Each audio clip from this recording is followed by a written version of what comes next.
There we go. Hey guys, Pastor Tanner here. Welcome, welcome. Happy Monday. I hope you're doing well. I'm going to adjust my audio here a little bit. Should be decent.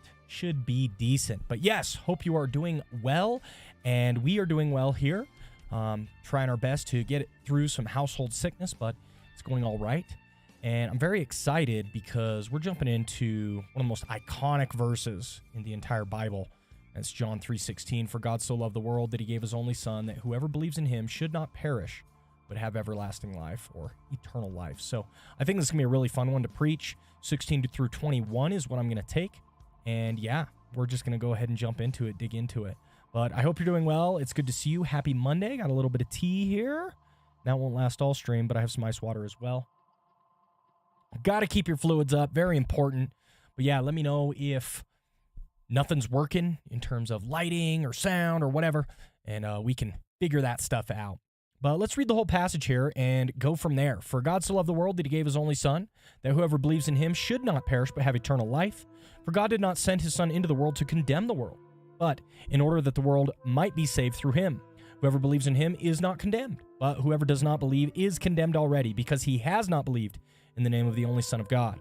And this is the judgment. The light has come into the world, and people love the darkness rather than the light, because their works were evil.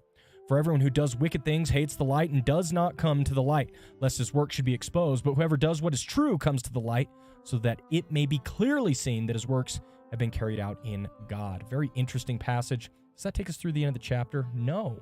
There's a little section here, 22 through 36, still remains to be preached. But of course, this is probably the most iconic, well-known section of John chapter 3. So really excited to go through this, and I think it will be valuable. What's up, Stephen? Good to see you. Welcome, welcome. Happy Monday. Hope you are doing well. Thanks for swinging by. Yeah, how are you today? I hope you're doing very well and you're having a good week thus far. So I want to dig into this. Let's just go ahead and start with the passage guide. I know that might be a bit premature for some, but I'm finding more and more these days, getting a good handle on what all of the commentators are saying is really helpful to orienting yourself to some of the major themes and questions of the text. If you focus on the text yourself, you might go down a rabbit hole, and it might not be as relevant at the end of the day to the treatment of the text overall. Not a problem if you have lots of time, but if you're strapped for time, I find getting into commentaries early is pretty helpful. So that's my approach. If you don't agree with it, no problem. I've been preparing to preach on John 3:16 this Sunday. Wow, that's awesome, Stephen. Very cool. Well, hopefully you can glean something or gain something. And yeah, let me know if there's a particular resource you're interested in me opening up and going through, because that's going to be my goal today, is to kind of orient myself to the text overall. So lots of good stuff here in this passage. One of the things I'm immediately seeing is I'm thinking of the Vervaeke concepts of reciprocal broadening and reciprocal narrowing.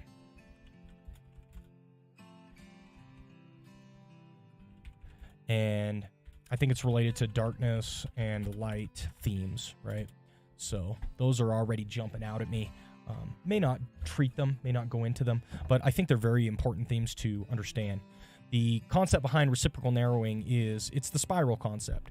You can either spiral upwards in a virtuous spiral or a virtuous circle, or you can spiral downwards into a negative spiral. And in either case, what the spiraling is the fact that the works or the deeds that you're participating in feed into their very own, acting out. So what ends up happening is you act in such a way that you are giving yourself room to act again in that way.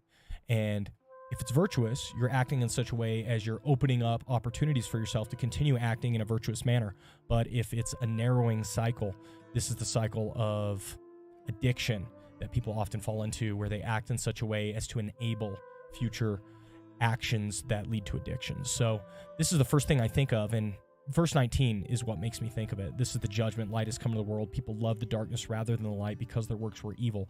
Their evil works contribute to darkness, and then their love of darkness contributes to evil works, and they spiral negatively, right? So that's the first thing I think of when I see this text. But of course, we have plenty that we can reference here. Interesting to start. Often I like to reference multiple translations, see what we get there. I think it's worth doing at this point. Amplified is always neat to dig into because they have such an interesting take on the text. So let's go ahead and read ESV, and then we'll read Amplified. For God so loved the world that he gave his only Son, that whoever believes in him should not perish but have eternal life. For God did not send his Son into the world to condemn the world, but in order that the world might be saved through him. Whoever believes in him is not condemned, but whoever does not believe is condemned already, because he has not believed in the name of the only Son of God. And this is the judgment. The light has come into the world, and people love the darkness rather than the light because their works were evil. For everyone who does wicked things hates the light and does not come to the light, lest his works should be exposed. But whoever does what is true comes to the light so that it may be clearly seen that his works have been carried out in God. Okay, now let's go ahead and read Amplified. For God so greatly loved and dearly prized the world that he even gave up his only begotten unique Son, so that whoever believes in, trusts in, clings to, relies on him shall not perish, come to destruction, be lost, but have eternal or everlasting life. For God did not send his Son into the world in order to judge, to reject, to condemn, to pass sentence on the world, but that the world might find salvation and be made safe and sound through him. He who believes in him, who clings to, trusts in, relies on him, is not judged. He who trusts in him never comes up for judgment. For him there is no rejection, no condemnation. He incurs no damnation. But he who does not believe, cleave to, rely on, trust in him, is judged already. He has already been convicted and has already received his sentence, because he has not believed in and trusted in the name of the only begotten Son of God. He is condemned for refusing to let his trust rest in Christ's name. The basis of the judgment, indictment, the test by which men are judged, the ground for the sentence, lies in this. The light has come into the world, and people have loved the darkness rather than and more than the light, for their works, deeds were evil. Isaiah 5:20. For every wrongdoer hates, loathes, detests the light, and will not come out of the light, but shrinks from it, lest his works, his deeds, his activities, his conduct be exposed and reproved. But he who practices truth, who does what is right, comes out into the light, so that his works may be plainly shown to be what they are, wrought with God, divinely prompted, done with God's help, in dependence upon him. Wow. What a difference, huh? What a difference. I want you guys to know that Amplified is not always helpful in this regard, because what it tends to do is flatten semantic domains. And what I mean by that is what you're often doing is getting all of the potential semantic readings of a particular Greek word, and they're all just kind of crammed into the verse itself. And what it does is it reduces context and tries to remove the interpretive context from the situation, just gives you everything. It just kind of piles it on. And the idea for the Amplified is that this is going to expand on the text and help you understand it in a greater way, but sometimes it can actually just lead to confusion. The nice thing about Amplified is you can often see what some of the interpretive decisions are being made by the translators themselves. So it's a double-edged sword. Just understand what you're getting with the Amplified, but I find this helpful already, as in verse 18, when it goes into some of this, trust in him, comes up for judgment, no rejection, no condemnation, incurs damnation, all of this type of stuff makes me think about the text in a slightly different way, right? And I begin to go, oh, okay, maybe I could go that direction with my message. So there are values to the Amplified, but don't be confused into thinking that just by reading the Amplified, you're all of a sudden getting a, much richer reading of the word. It's not necessarily the case, okay? It's what you are getting is a less interpreted reading of the word, which can be helpful. So I like that. I like we dug into it. I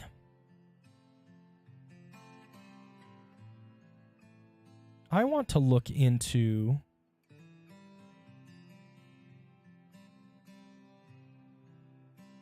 this verse 19, the judgment, the basis of the judgment. Well, it might be in verse 18. It's this idea. You're judged or condemned because you don't believe in Christ. But that's not the gospel that we often preach. We don't preach that people are condemned because they don't believe in Christ. We preach that people are condemned because of their sin, and that if they did believe in Christ, they would no longer be condemned. But it's a little bit different, right? So it makes me want to kind of ask that question. What is the condemnation? Oh, F11. What is the condemnation? Sin or lack of belief? I think this is a valuable theme to chase down. Stephen says, I've often wondered what so means in John 3:26. I'm guessing you mean 16, for God so loved the world, right?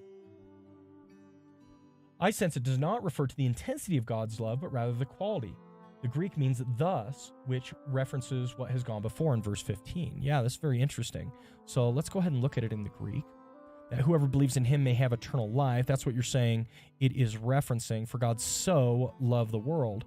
And it looks like the Logos reverse interlinear team have identified the so piece as the hutos that is fronted in the verse, right? Hutos gar agapesen ha theos ton kosmon, right?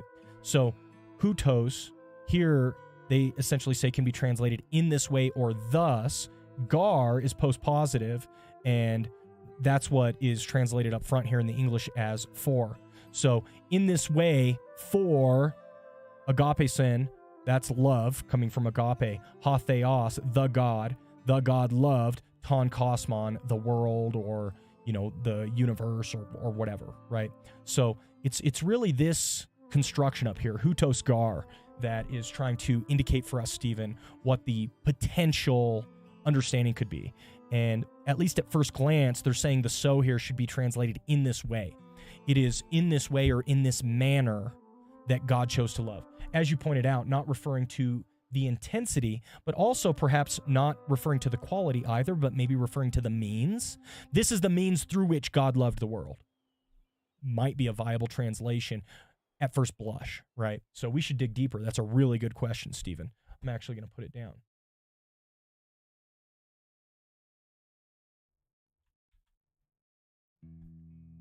So let's put this down.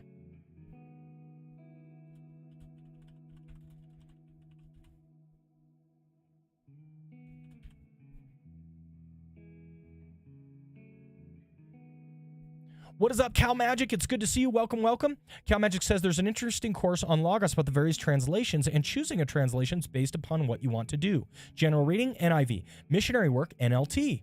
Deep study, ESV, for example. Very cool, Cal Magic. Yeah, I have found a varied approach to Bible translations based upon what you're talking about to be very helpful for me. So, yeah, I appreciate that, Cal Magic. How you doing today? It's good to see you. Welcome, welcome. All right. Stephen Lowry says, thanks for the comment. So what we should do is dig into this so. And the first thing that comes to mind is I actually want to look for other hutos gars, right? If this construction is found elsewhere in the New Testament, I want to see what it's translated as in those areas. So instead of going to reference, I'm not trying to find the reference, I'm trying to find the selection. And we'll go very narrow at first. I'm looking for exactly hutos gar. And if we do that, we can probably search Bible down here and see if this construction occurs anywhere else.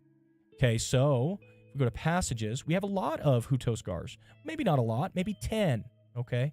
So we want to ask ourselves what you can do when you see this hutos gar, and I especially want to look at it when it's fronted, when it's at the beginning of the verse, like Acts 13:47, or 1 Peter 3:5, or 2 Peter 1:11. So let's look at each of those because we want to get a sense for why this is being translated in the way it is. So you can see hutos gar, entetelatai, hemin ha kurios, okay? And I don't recognize this right here, this verb. So I'll just go ahead and grab it in the ESV. And I think I can. No, that opens it up in the NA28. Here we go. We'll just do Top Bibles ESV. Okay. That's not what we wanted. Top Bibles. So I was hoping it would search it in the ESV in the Greek that's underlying. But if it doesn't, that's fine. We can just go Acts 13:47. That's still NA28. I know there's a way to do this. It's quicker, but I'll just go here. Acts 13:47. Here's our hutos gar. Okay. For so the Lord has commanded us, saying. So, for so the Lord has commanded us, saying. So here it's translated, for so. And if we go to John 3:16, we have, for God so. And all it's doing is taking that theos and inserting in between. For so God loved the world. would be a viable translation if you're going to line up with the Acts 13:47 construction. So we're just going to put a little section here and call it similar constructions.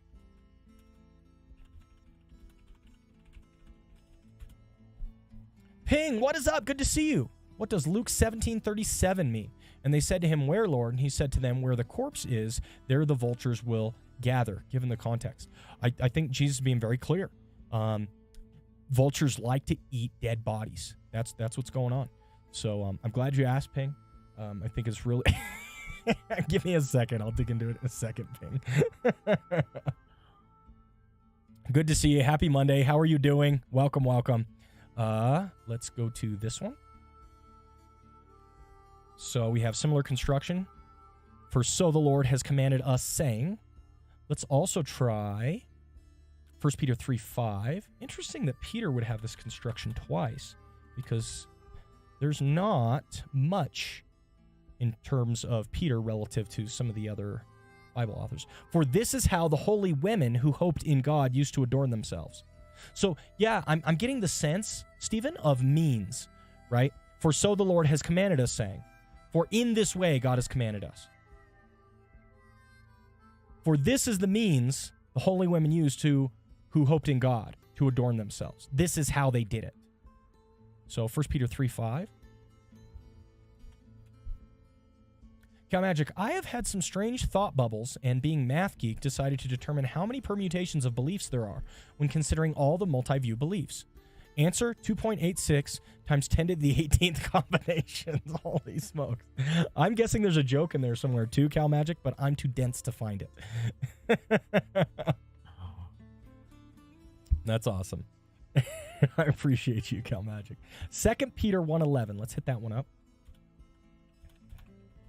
2 Peter 1:11. For in this way there will be richly provided for you an entrance into the eternal kingdom of our Lord and Savior. So, for in this way, for this is how, for so the Lord has commanded. And those are the best parallels to our Hutos Gar construction in John 3:16. So this already lends some insight on how should we translate the so in John 3:16. Because I think you're right, Stephen. I think a lot of people take it as a matter of intensity. This is how much God loves the world. It doesn't look that way when you look at the Hutos Gar construction in other Bible verses. It seems to be more like, in this way, in this manner, through this means. Okay?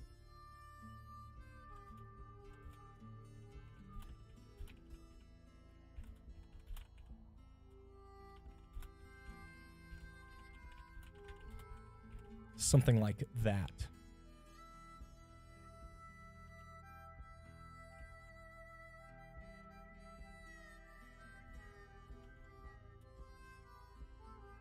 Cool. All right, let's go ahead and dig into Ping's question now. Ping says, figure out what Luke 17:37 means in context. All right, let's try.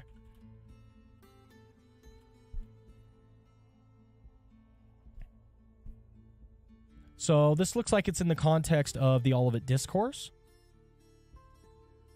Talks about people being taken, just like in the time of Noah. The day when the Son of Man is revealed. Sometimes these verses are used to support the rapture. And then others essentially say it's the opposite, because those who are taken are not taken into heaven, but taken in judgment. Two women grinding together, one will be taken, the other left. And they said to him, where, Lord? And he said to them, where the corpse is, there the vultures will gather. So, to me, it has to do with the taken. The where, Lord, has to do with the taken. Where are they taken? And I think this, verse 37, interesting, verse 36, it must be textual variant. But, Ping, the first thing I am thinking of is oftentimes in verse 35, the one taken and the other left. This is often taken to prove the rapture. I've heard it preached that way before. And the idea is the one who is taken to heaven in the rapture, and the other left is left behind for the Great Tribulation. But many Bible commentators who are not premillennials actually say the exact opposite is the case, that those who are taken in judgment, and the ones who are left behind are actually spared, if that makes sense. And I think that interpretation is supported by verse 37, because verse 37 says, where, Lord? In context, it seems to me that they're asking, where will they be taken? And the question is not, oh, they're going to go to heaven. He said to them, where the corpse is, there the vultures will gather. They're taken to a graveyard, essentially. Where the corpse is, there the vultures will gather. So that's my first initial take. Let's go ahead and run a quick passage guide and look to some insightful scholars for our answer. Seems like a weird response to the where question and a weird response / question for the context. Yeah, but that's Jesus. Jesus always answers in weird ways. And trying to understand what he's talking about, I think, is half the battle. What's up, Matthew? Good to see you. Welcome, welcome. Hope you're doing well. Happy Monday. I've been waiting for you to go live. Well, here I am. And we happened across each other, so that's really good to see. Let's go ahead and start with the exegetical summaries for this. Ping. And oftentimes in the exegetical summaries, you will see people that they ask these explicit questions. Also interesting, this is verse 37, but verse 36, we got to find the textual variant. Some manuscripts add verse 36, two will be in a field, one will be taken, the other left. Oh, I see. GNT omits this. Verses included in the KJV, verse included in brackets in HCSB and NASB. And it's probably exists in the older manuscripts, and it was probably removed by scholars because they felt like it was just being conflated with the Matthew passage. That's almost certainly what happened here. What's up, Angie? Good to see you. Welcome, welcome. Now, let's go ahead and just see if they ask the question. What is meant by the disciples' response? Where? Ooh. So here you go. Ping, never underestimate the exegetical summary series. Really, really good series. So when you ask the questions, where, why are they asking that question? Here's the idea. This is connected with the two preceding verses, 17:34 and 35, which I just read. They wanted to know where the separation described in 17:34 to 35 would take place. They asked where the judgment would take place. Even though the judgment will be visible to everyone, the Son of Man will return to some location, and the question is, where will the judgment be rendered when one is taken and the other is left behind? So I'm basically correct. They're asking about what's the location for this judgment, or they wanted to know where the unredeemed will be left. And I think the NIC is taking it in a premillennial fashion at this point. Don't know for sure, but that is, I think, why they would ask that question. Or they want to know where the people of 34 to 35 will be taken. So those are minority positions. They're essentially asking primarily, where is this judgment going to take place? And that's just majority of commentators. Doesn't mean they're right, but the majority of commentators think they're asking, where is the judgment going to take place? Matthew, I will answer your question in a second, just when I finish here with Ping. It refers to the place where the events of 31 to 32 will take place. This is a question about where the second advent will take place. A question about the location doesn't proceed logically from the immediately preceding saying, so this question takes up a point in 1723. So you're in good company, Ping. There is some question even amongst the commentators about what's being referred to here, but most seem to take it as, where's this judgment going to take place at? Now, Jesus says, well, it says what is meant by the Lord's answer, and notice again, 4 different takes. First, this refers to the inevitable judgment that must come to the spiritually dead. Where a dead body is found, there the vultures will gather, and similarly, where the spiritually dead are found, there the final judgment will overtake them. So kind of like a where there's smoke, there's fire approach is essentially what these people are saying. Jesus is essentially saying, if you want to see where the spiritually dead are going to be judged, go ahead and find the spiritually dead. And that's where the judgment is going to be, right? So again, where there's smoke, there's fire kind of take. For second interpretation taken by the BECNT, once judgment is rendered, it is final, and vultures will feast on their dead bodies. The disciples are not to worry about where the judgment will occur, because when it does come, it will be too late to do anything about it, and all will see it. So this take is Jesus is deflecting. They ask a question, and Jesus deliberately answers in a weird way, because what he's saying is that's not really important for you to understand or for you to know. Third take, people will gather to the Son of Man for deliverance like vultures gather to feast on their prey. That's a very weird take, and that's only taken by the WBC. So that would take the vultures and corpse analogy to be a positive analogy. The Son of Man is the corpse. You come to his body for deliverance, and if you feast on him like a vulture feasts on their prey, you will live. Very weird take. And fourth option, there are a lot that support this. This refers to the self-evident nature of the coming of the Son of Man. The Son of Man's presence will be made evident just as a dead body is made evident by vultures flying around overhead. Oh, so what he's saying is that it's going to be obvious based upon context. Like if you just look at the situation, it's going to be so obvious. Like the eagles show up where there's carrion, so the Son of Man will be inevitably revealed, just as the gathering of vultures show where there is a carcass nearby. So several takes. I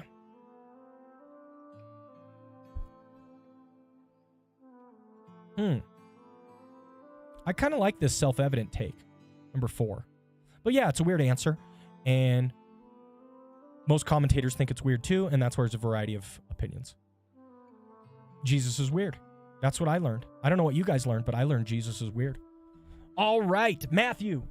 Hey, Pastor Tanner, what are your thoughts on the NET Study Bible website and the resources there? I've never looked at the website. I haven't. I really like the NET Study Bible notes that I get in Logos.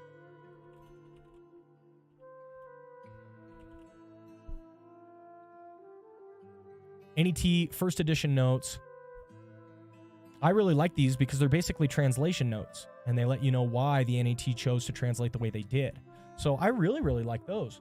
How does the website differ from just these notes that are available here? If it is just a platform on which to view the notes, kind of like the old ESV Study Bible website, then I'm not a fan, only because I don't like to store all of my stuff in different locations. And that's like a one-off location. I highly doubt there are many people out there utilizing, say, the ESV Study Bible website to store all of their study notes. And so what it ends up being is a bit superfluous, right? But if it offers something additional beyond what the NET resources offer, now I'm interested. Now I want to know why 36 isn't always included. Oh, it's almost certainly just not present in the earliest manuscripts, and the scholars believe that it has been added probably to synthesize it with Matthew. So what the scholars are going to say, I'll tell you right now. We'll look it up. I'll show you it. But what the scholars are going to say is, well, this is not in any of the earliest manuscripts. So if you look at Sinaiticus or Vaticanus, etc., it's not there. And it's only in the later manuscripts. And would it be easier to explain its addition by a scribe or its subtraction by a scribe? It'd be much easier to explain its addition by a scribe because they're trying to sync it up with the Matthew text where that passage about the field is there in the Matthew text. Right? If only there was some sort of database where we could look up all manuscripts. I know, Ping, it'd be a massive resource. But let me just show you real quick. So if I just pull up Exegetical Guide, boom, textual variants, and all I have to do is open the commentaries here. No results, that's a lie. It'll get some results. There's no way there are no... Oh, it's because I'm searching the wrong verse. Dummy. I'm the dummy, not the... Oh, there it is, huh? Who would have thought? Who would have thought? A few witnesses have material that some translations include as verse 36. There will be 2 in the field, blah, blah, blah. The presence of this reading, however, may be due to the parallel passage in Matthew 24:40. I told you. It's almost like I've done this before. Omit verse 36. Although it is possible that verse 36, dua in agro ace, I'm not going to read the whole thing, may have been accidentally admitted through hoimuteuton, an accident that happens with verse 35. In view of the weighty manuscript authority supporting the shorter text, P75, Sinaiticus, Alexandrinus, etc., it is more probable copyists assimilated the passage to Matthew 24:40. Yep. So there you go. And here's one more for good measure. It is possible verse 36 may have been accident. It's the same thing. So while it's possible it was omitted, it is much more likely it was inserted by a scribe to make it read analogous to Matthew 24:40. Boom. Done. What's up, Jackmer? Good to see you. Welcome. Welcome. Matthew says, I didn't go to seminary, but I'm currently in DTS 3 Pillars on Preaching. Are you aware of this method? And if so, what are your thoughts? I am not. Please enlighten me. Preaching is one of my passions, and I am eager to learn of a variety of approaches and views. Seems like it would be easier to miss copying a line than accidentally make up a line. So those are 2 options. But when that very line exists elsewhere in Scripture, it's much more likely the scholar is thinking of Matthew 24:40 and inserts it here in Luke. You see what I mean? He's not accidentally making up a line. He's taking from memory his remembrance of Matthew 24:40 because it's it's the same passage essentially, and he's inserting that there. It's much less likely he would remove it since it exists elsewhere in the corpus. So, and again, if you want to make the case that it was deleted on accident, that's fine too, right? Like, but I understand the argumentation of Metzger and others. So that's why they're arguing that way, and that's why it's been removed. DTS 3 pillars. I'm guessing that comes from Dallas Theological Seminary. I wonder if we can find it ourselves without Matthew telling us. Books. 3 pillars. Let's start with that. 3 pillars. Let's look for anything written by Zuck or any of this various DTS faculty. Or just a book on preaching. Any of those would probably be cool. We have lots of hits. We do have lots of hits. There are 3 pillars of a lot of stuff. Cal Magic, you missed my question on soteriology above. I'm an inquiring man. You're right. I did miss it, Cal Magic. Let me get to it here in a second. So, new interpreters? Yeah, I didn't think so. We're looking for something like a book on preaching. If there's anything on like preaching methodology or something like that. I love preaching. I would be happy to learn of more approaches. Looks like 3 pillars is too broad a search. This book catches my attention. What is this? Bernard Pick. That might have to get added to the of interest approach. Very intriguing. Anyway, I will return to that. Continuing. 3 pillars.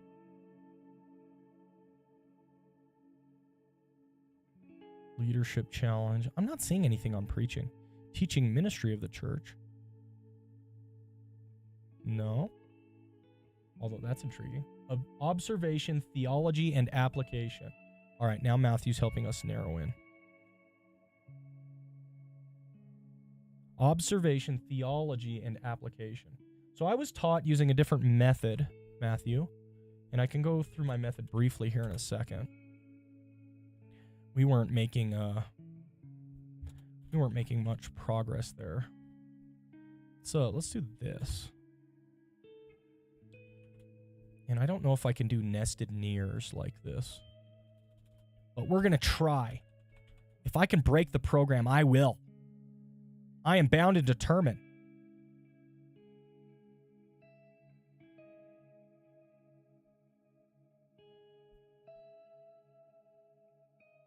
Huh? Although this is on hermeneutics.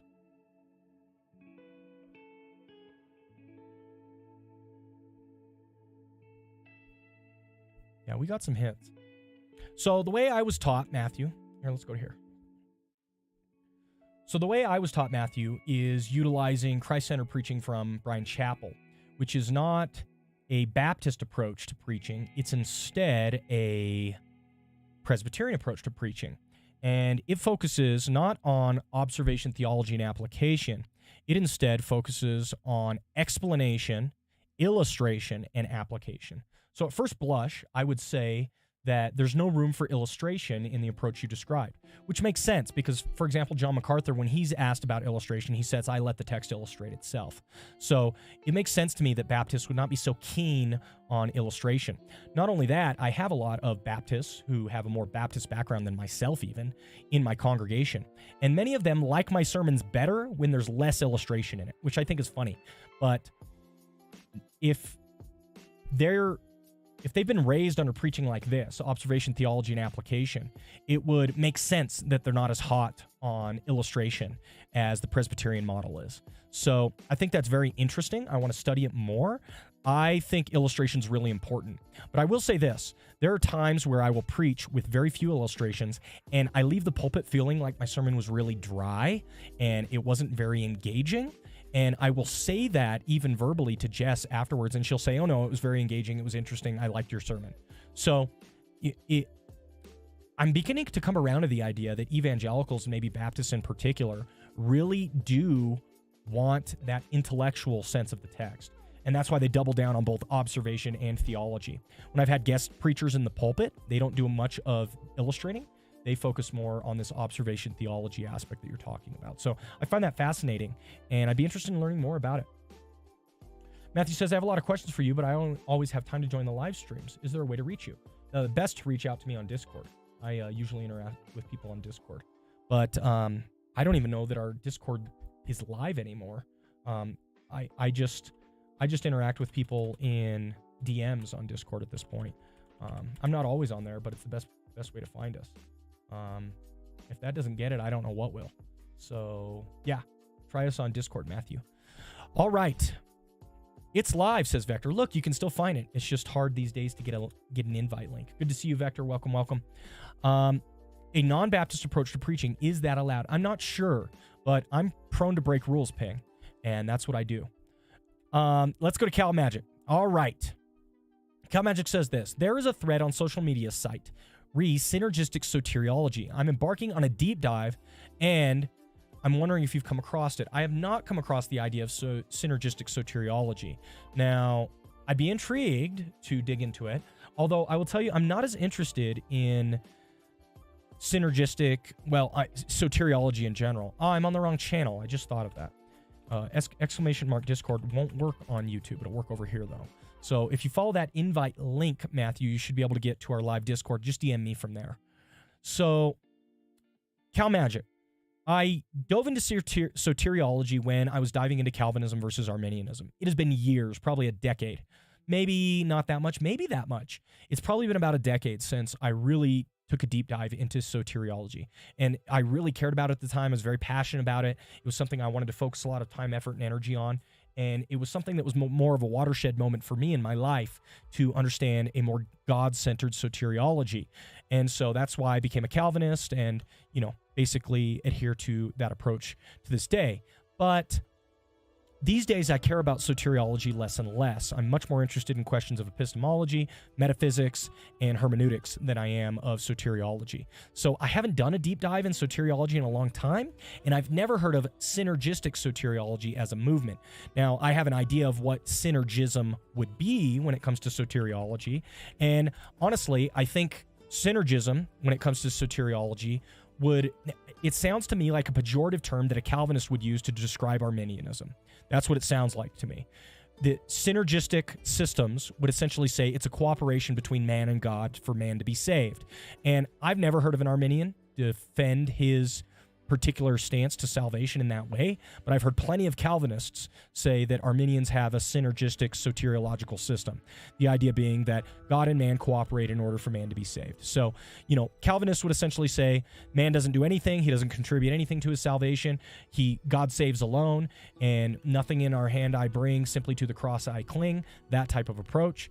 And that would be the Calvinistic, God-centered approach, whereas the Arminian system would say, yeah, but man has to believe, he has his role to play, and if he's going to do that, then at the end of the day, he is participating with God in his own salvation. He is synergistically working with God for the salvation of his own soul. I think in Calvinist circles, we would essentially pawn off all the synergism into sanctification rather than justification. Calvinists are really eager to maintain a split between justification and sanctification, right? Justification is all God's doing. We don't participate at all. There's no man-centeredness there, but sanctification, we're okay for there to be a little bit of synergism in. But I suspect that those who promote a synergistic soteriology would simply say that, hey, we believe sanctification is part of the deal, and that you can't really have justification if you don't have sanctification along with it. I would be somewhat, I would be somewhat sympathetic with an approach like that, but I haven't deep dove into soteriology in a long time. So that's basically where I'm at. I don't know if that helps at all, Cal Magic, because I'm not as familiar with the situation, but that's the best I've got for right now. Thanks for asking. Great question. What's up? Come here. Hello. Happy, I don't know what that is. I'm guessing the M stands for Monday, but maybe, I don't know. Is today a holiday? Today might be a holiday, y'all, and I forgot. Anyway, happy Monday. Good to see you. Welcome, welcome. It's Black History Month. Ah, got you. Okay, cool. Well, I didn't know that. Yes, very good. Very, very good. And welcome, welcome. So I got the M wrong even. You gave me a full acronym, and I got every letter wrong. I apologize for that. But happy Monday to you. And I appreciate the fact that you're here. Thank you. Welcome, welcome. All right. Matthew says, I currently own Warren Wiersbe commentary series, ESV Study Bible, NLT, and ASB resources on Logos. Getting a little tax return. What are your recommendations on resources that would help me teach God's word? Wow, Matthew. What do you feel like you're lacking? And let me ask you this. What do you do? Oh, you already said it. You teach. You teach. Well, I feel like you have enough Bible translations. Those are 3 good Bible translations to reference before you get in the pulpit. That's all you own? An ESV Bible, an NLT Bible, an NASB Bible, and the Wiersbe commentary series? That's all you own? I'd probably add another commentary to that. And probably something a little more exegetical. But honestly, best bang for your buck are base packages. I lack everything. I'm part of a youth director at a church. That's all I own. Okay, Matthew, I would get a base package. I'd get the largest base package you could afford due to lack of funds. Completely understand, Matthew. So let's say your tax returns, I don't know, $500, okay? And if it's not, that's fine. I understand. But I would honestly go onto Logos, look at their base packages, and see which base package you have that would contribute, that would be $500, right? If you have $500 to spend, I would spend $500 on expanding your entire, entire Logos. So if that was bronze, then that'd be bronze. If it were silver, it would be silver. I would just take whatever your tax return is and jump on a base package. That's gonna be the most bang for your buck. And like you said, I lack everything. A base package is gonna give you a little bit of everything. So I'd go for the standard base package. If you can get bronze, get standard bronze. If you get silver, get standard silver. If you want to, if you want to be a little more picky than that, instead of doing base packages like the standard, then you can just look at some of my videos where I talk about the differences between each of them. But that's what I would do. Yeah. Good question, Matthew. Appreciate you. All right. Let's see. What else? Man, we're having fun today. Cal Magic says, it's on Heiser's channel, so I'm interested for no other reason than to get some clarification on the subject. I'll let you know what I find out. Heiser is well known to be anti-Calvinist, okay? So I would not be surprised at all if Heiser is trying to defend a more Arminian soteriology, right? So Heiser is not happy with Calvinism, as far as I know, in terms of a soteriological worldview, right? So yeah, let me know, Cal Magic, but I suspect that's what it is. I suspect he's trying to defend a synergistic approach. And honestly, at the end of the day, what he's probably doing is he's probably including sanctification in with salvation, right? And if you include sanctification in with salvation and don't just make salvation about justification, then yeah, I can see how you get more synergistic, because I firmly believe sanctification is a synergistic work. No doubt about that. So yeah, tell me what you find out though, Cal Magic. I just haven't dug into soteriology in a long time. All right, Vector says, I know you're strongly in favor of attending a church. What if Christians are a person's biggest hang-up about it? What if the only churches near are prosperity or super watered-down churches? Probably talked about this a little bit, but my memory sucks. All right. So, yeah, it's a really good question. Man. So if a Christian's biggest hang-up is... If Christians are a person's biggest hang-up, I would say, yeah, that's the game, right? That when you go to church to rub shoulders with other believers, for better or for worse. And we even believe as Christians that the worse is for our own good, if that makes sense. So, yeah, it can be difficult to interact with other believers. You know, Christians can be really opinionated and negative and rude and mean and blah, blah, blah, and welcome to the club, right? Like that's what it is. I was talking to somebody at work, and they told me explicitly, they're like, oh man, I just don't get a lot out of church. You know, it doesn't feed my needs, you know, and I don't get a lot out of it. And I told them, I said, neither do I.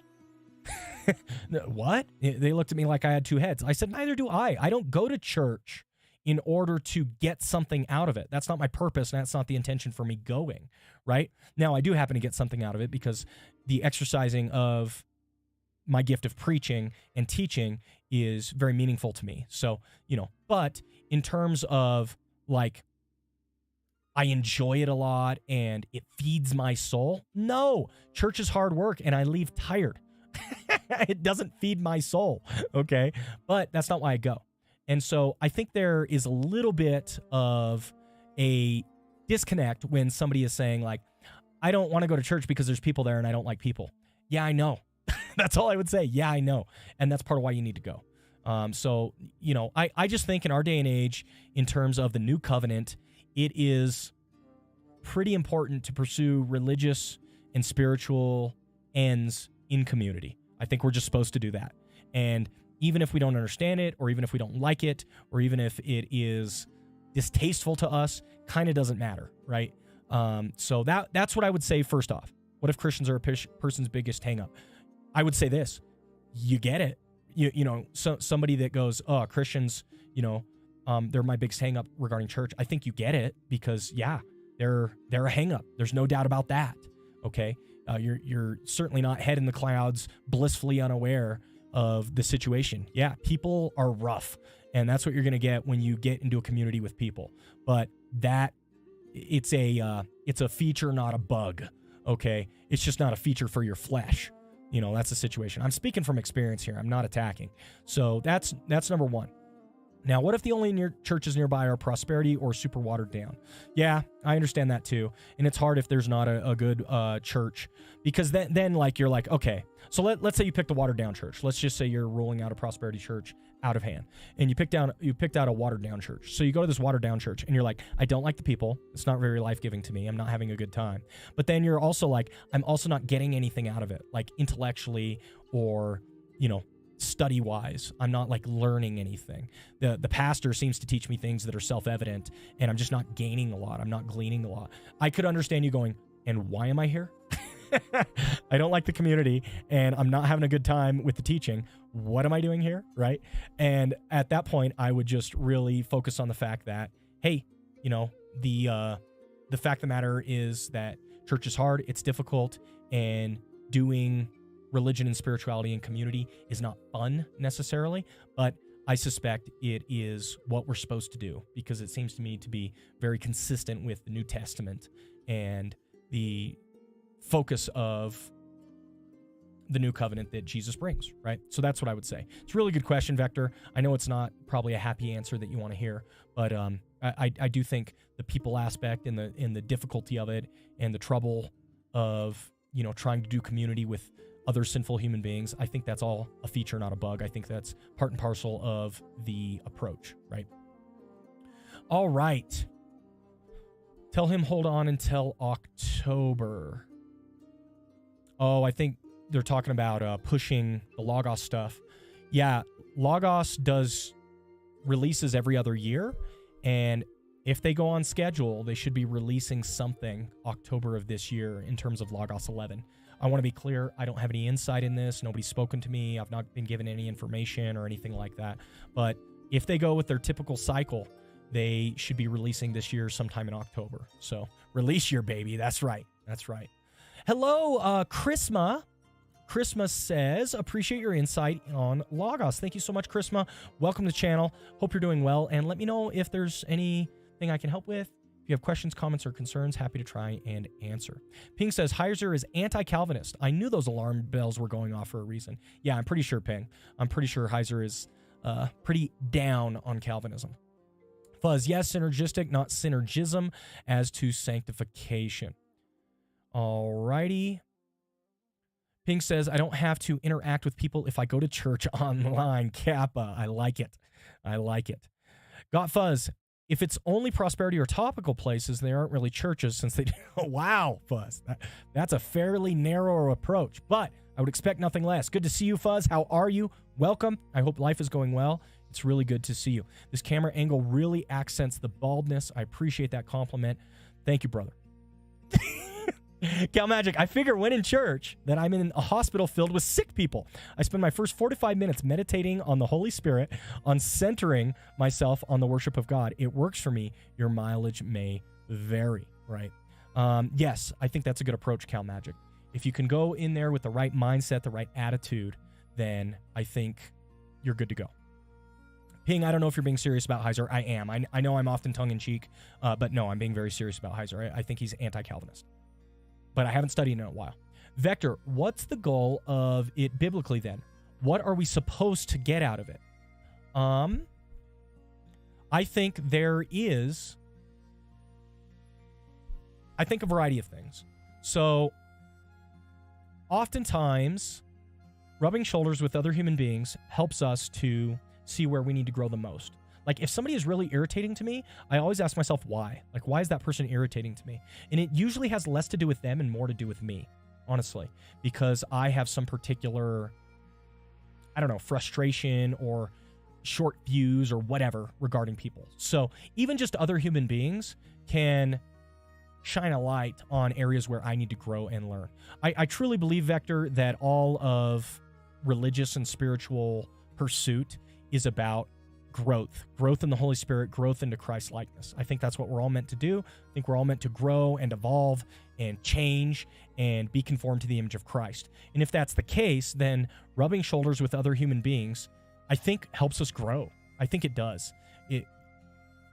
We're stale and we stagnate when we just cloister off by ourselves and we don't interact with other people, especially other people we disagree with.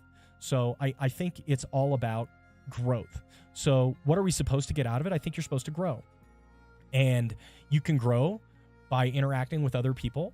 You can also grow by even the simplest sermons, the simplest teaching of God's word. There can be growth there, right? Cal Magic says, Proverbs, iron strengthens iron. Yeah, that's absolutely correct. And sometimes not in the ways you think. Let me tell you a story.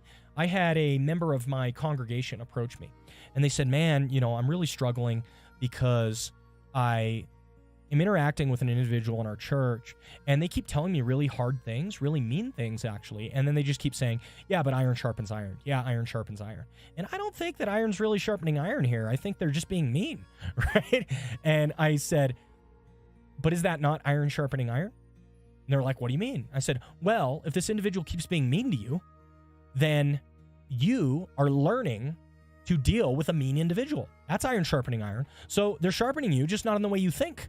Well, not in the way they think, right? They think they're sharpening you because they're bringing a lot of wisdom or something like that to you. But in reality, they're sharpening you because they're mean and you're learning to deal with a mean person, right? Like that's growth. That leads to growth and development and improvement and all that type of stuff, right? So, yeah. Vector says, maybe with the end in mind, I could stomach it better. I understand. Vector says, my biggest frustration is stupidity, and if anyone needs to grow, it's them. It would benefit everyone involved. Smile face. Yeah, and that's, I understand that, Vector. Like, you and I are very similar in this regard. This is actually why I became a pastor. You guys want to know why I became a pastor? And I've told people this in my church. I said, I became a pastor because I got sick and tired of listening to bad preaching. No joke. I got sick and tired of sitting out there in the pulpit, listening to preaching from the pulpit that was bad and a waste of my time. It's like, what am I doing here? And so then, you know what I told myself, Vector? I said, I'm going to be part of the solution. I'm going to get in the pulpit. And then that's what I did, and I embarked on a decade-long journey. Because it begins by hearing Moses and the prophets. It begins by submitting to the Word of God. Let's go. Son of Light, thank you for the raid. Appreciate it. Welcome, welcome. How are you? How's your Monday? What were you guys doing? Were you guys playing something? Good to see you. Welcome. Thanks for swinging by.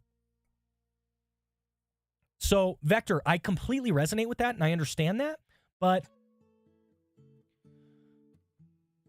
one thing I learned from Jordan Peterson says you can learn something from anybody, and Jordan Peterson shares a story. Jordan Peterson, very smart. Jordan Peterson shares a story of, in his psychology practice, he was working as a clinician with an individual lady who had very low IQ, probably, I don't know, it was in the 80s or maybe 90s at best. And what he was saying is this woman was trying very, very hard to go out and navigate the world to the best of her ability. And one of the things she had a goal of doing was taking a dog on a walk. And something that you and I take for granted should be fairly simple to take a dog on a walk. She really had this desire, this passion to take a dog on a walk, and because of her low IQ, she found it very difficult. It was a huge struggle. And he said a lot of his counseling with her ended up talking with her about what she could do to end up taking this dog on a walk.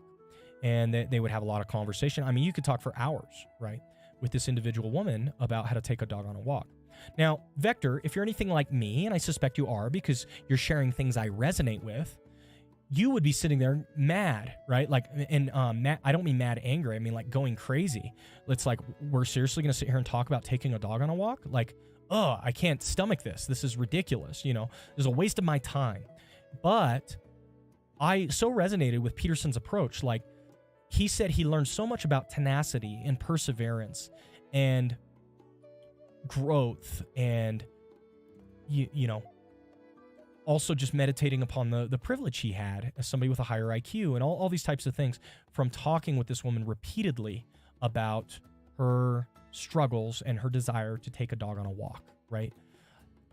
And his point was this. Finally, he said this. He said, you can learn something from everybody. He said, I don't care how dim-witted they are. I don't care how simple they are. I don't care how small you think they are. If you're willing to look hard enough, you can learn something from everyone because everybody has a different life experience than you. Even if what you learn is, oh, they view the world in a particular way or particular fashion, and I don't agree with that fashion, but I can understand how they got there, and now I am more sensitive to somebody who views the world in this way also, right? Even that's a learning. It's something you can learn from anyone. So I would say this. If you're bothered by the pastor or the preacher because he seems to you to not be very bright and you question his motives or anything like that, I would say keep going and try to learn something. And if you look hard enough, you'd be surprised at what you can learn, right? So anyway, hope that's helpful. Son of Light, I'm playing Lord of the Rings Online. Thanks for the lurk. Appreciate that.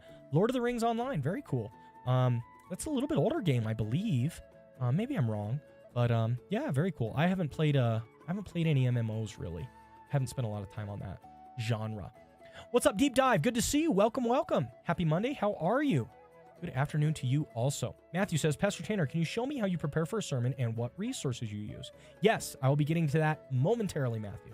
Beginning to that momentarily. And if you look at past streams, that's what I do on my live streams, Matthew. So we just have a lot of conversation going on today, and so I like to interact with chat more than I like to do my job. So I'm going to keep interacting with chat, but yeah, we'll get to my job eventually. All right, what else? Let's see. Fuzz says, right, the command to be a biblical church is to take part corporately in the ordinances, to fulfill the one another's, to have spiritual leaders who will give an account of our souls, who learn to test from within reason, and to serve the local area. Sure. Can appreciate that, Fuzz. Alrighty, ping. Okay, got it. Fuzz says, I'm blessed, Pastor Tanner. On the actual topic, our church has been a great blessing. Good. My car water pump gave up the ghost, and the church handled it all. Oh, very nice. That and the pastor and I have been becoming better and better friends. We text on the daily. That's great, Fuzz. Very nice. Hope that's life-giving to you. Kids are now in a private Christian school that our church actually is the one who enables, and they're loving it, and it's nice to get double the Bible teaching into them. Fantastic, Fuzz. Very cool. Yeah, that's great. Vector says, thanks. This seems helpful. Well, cool. I speak from the heart, man, because I've been wrestling with this for many years. How's your fam been, Pastor Tanner? We have been going through some sickness, some really bad sickness recently, but we're coming out of it. Things are looking okay. Got the kids on antibiotics now, so hopefully that will help. Cal Magic, I'm not totally on board with my pastor, but I still attend because I love the people so much. There you go. That's a good attitude, Cal Magic. Very good approach. All right, Matthew, go ahead and pay attention because I'm going to show you how I prepare a sermon. All right. Okay. So what I typically do is I create a notes document with the passage in mind that I'm digging into. So that's pretty cool. And what I like to do is run the passage guide. And the passage guide, what it does is it opens up all of your commentaries to the particular passage that you're researching. So let's say you got Logos Bronze, Logos 10 Bronze. You'd have a handful of commentaries here. Your Wearsby would show up, and you'd get a bunch of others. And then what I like to do, this is what I used to do in person, actually, is I would get all my commentaries on the book. So I'd be studying the book of John, get all my commentaries on John. I'd pile it up on the table next to me, and I'd say, all right, I'm going to preach on John 3:16 to 21. I'd pull the top book off, and I'd open to the section on John 3:16 to 21, and I'd look at all the notes, and I'd write down anything that was relevant. And then I'd set that book to the side, and I'd grab the next book, and I'd do the exact same thing. I'd grab the next book, and I'd grab the next book, etc. Well, this is essentially what you're doing when you run the Passage Guide. The Passage Guide opens up all of your books to the section on John 3:16 to 21. And then I just get to go through and cherry pick, right? It says all of these books are stacked up on my table and I get to pick. You mentioned you have Warren Wiersbe, so let me pull up his B series on this topic. Boom. He has a little bit of discussion, not super in depth, but he has a little bit of discussion here on John 3:19 to 21. And so I'd read through this section, I would copy and paste any quotes that seem interesting to me, and I would just put it in my notes file. And I just kind of build a robust notes file, and then I reference that repeatedly throughout the week. And when there are themes that start coalescing for me, right, like, oh man, every commentator notes this theme, or every commentator focuses on that theme, then I start thinking, man, I should probably treat something like that in my sermon.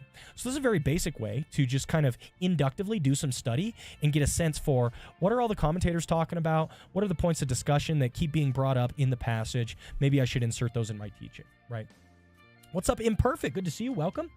Matthew, he has tons of videos on Logos Buy guides as well. That's correct. Thank you, Imperfect. If you want to dig into what should I buy, let's say you only have a limited amount of funds to spend, you can watch a lot of those videos and they should help you zero in on what you want to buy, right? Very cool. Thanks, Imperfect. Good to see you. Welcome. Happy Monday. I hope you're doing well. All right. Let's read as well.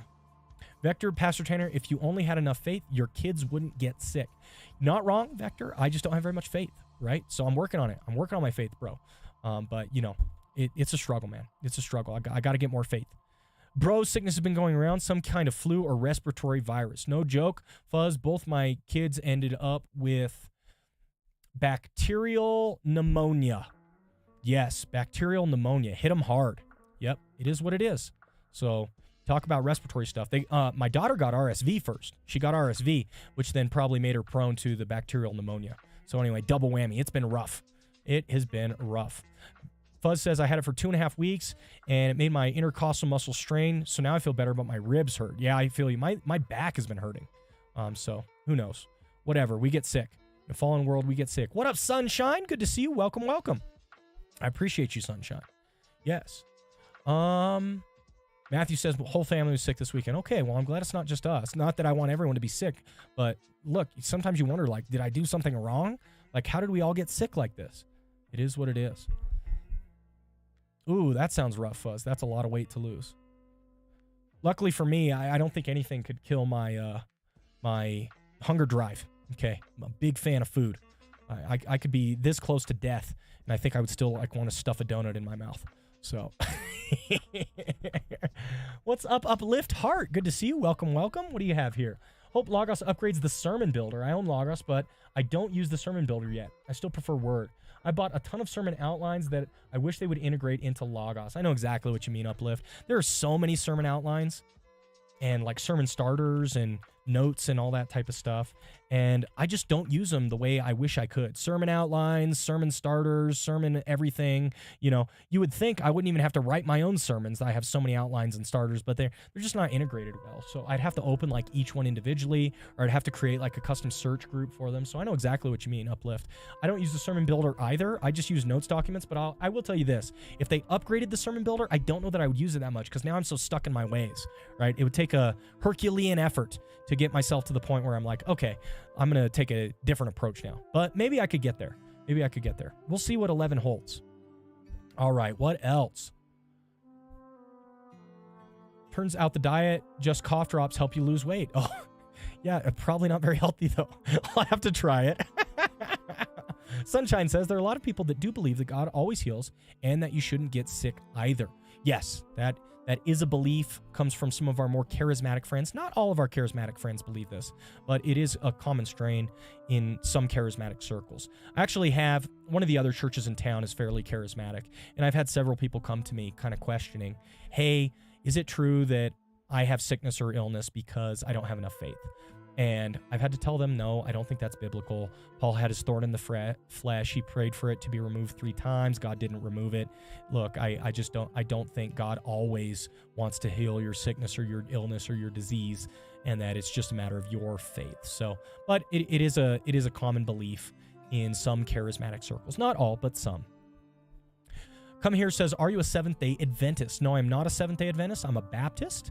There used to be Seventh-day Baptists. There aren't many anymore. But no, I'm not a Seventh-day anything. I actually take a very transformationist approach to the Old Testament and the New Testament. So I definitely don't hold to a Seventh-day position. I will say this. I have extensively studied Seventh-day Adventism, so I know a lot about Seventh-day Adventism, but I don't personally resonate with a lot of their stances or their approaches. Tanner's back hurts from carrying people in Valorant. I haven't played Valorant in a long time. That's pretty funny, though. Who needs sermon outlines when you have ChatGPT? No joke. Jess and I watched a video where a guy wrote a worship song using ChatGPT, and I actually liked it. And yeah, it's scary. It's scary that we're getting to the point where now AI, half the content I consume is going to be made by AI, and I won't know the difference.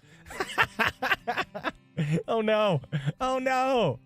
He promised us trouble in this life. It's a broken world. I agree with that, Sunshine. What is PT? Pastor Tanner is Reformed Baptist. There you go. Not Seventh-day Adventist. Sunshine says, I became a Christian and followed the health, wealth, and prosperity theology for a bit until my foster dad, Lutheran pastor, showed me why it wasn't biblical. Oh, well, I'm glad you resonated with that and that the Bible was more of a kind of a ruling approach for you. Yeah, that's very helpful. Fuzz, bro, sadly, AI probably makes better Christian music. I'm not, man, Fuzz loves to take aim at people, no doubt. I don't even know who that is, but, oh, I thought it was a band. Now I know what you mean. You should put a dash in there, Fuzz. Anyway, I'm skipping. To be fair, you should write a modern worship song by taking a boy band song and... Okay, moving on. Moving on, you guys. You guys. All right. Let's see. Uplift says yes on the sermon builder. I got you. Very good. Okay, Matthew. So here's what I do. We've searched in our first commentary. So let's see what it says. Light and darkness, verses 19 to 21. This is one of the major images used in this gospel. So that's the first thing I think of, the light-darkness idea.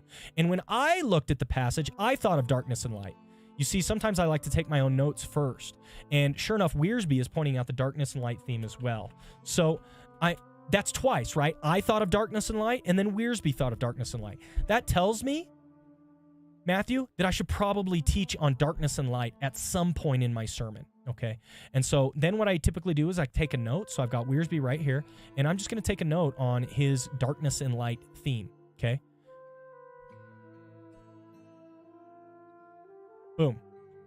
Darkness and light. I can expand on that. I could spend 10 minutes talking about darkness and light in my sermon. Okay, let's keep going. Why will sinners not come to the light of life? Because they love the darkness. They want to persist in their evil deeds, and this keeps them from coming to the light. For the closer the sinner gets to the light, the more his sins are exposed. Okay, now I just thought of something. And I thought of this in our last sermon, but it's more appropriate here. It'll be a silly question, but are you a moth or are you a mouse? Okay, why do I ask that? Well, how do you react to the light? All right, you throw on the lights in a room. A moth is attracted to the light and flies towards the light, right? A mouse is scared of the light and it scatters. It runs away from the light, okay? So you can get this spiritual idea from a simple metaphor, and that's the are you a moth or are you a mouse metaphor. The idea being that we ought to be like moths spiritually, attracted to the light of Jesus and wanting to come to him, right? And the cool thing about Jesus is once as a moth you get to the light of Jesus, he doesn't electrocute you, okay? Like one of those like electric lights, okay? Instead, when you get to Jesus, he saves you, draws you into his kingdom, whatever, however you want to analyze that. So I already think of a metaphor as well. Are you a moth or are you a mouse? And you could frame the entire sermon around that little metaphor, right? A moth or a mouse. You could talk about it in the introduction. You could talk about throwing on a light and how different animals react in different ways. Talk about the idea of a moth or a mouse. And then in each of your main points, you can just refer to it, right? Are you a moth or are you a mouse? And you can talk about it multiple times. People will get that metaphor stuck in their head, and it will help them in the future to act in a moth-like manner when it comes to their faith, okay? Because they love darkness, they persist in their evil deeds, keeps them from coming to light. It is not intellectual problems that keeps people from trusting in Christ. It is the moral and spiritual blindness. This is very valuable, right? Because a lot of people think, oh, people don't want to come to Christ because of their intellect, okay? So notice rejection of Christ is primarily moral in this passage, not intellectual.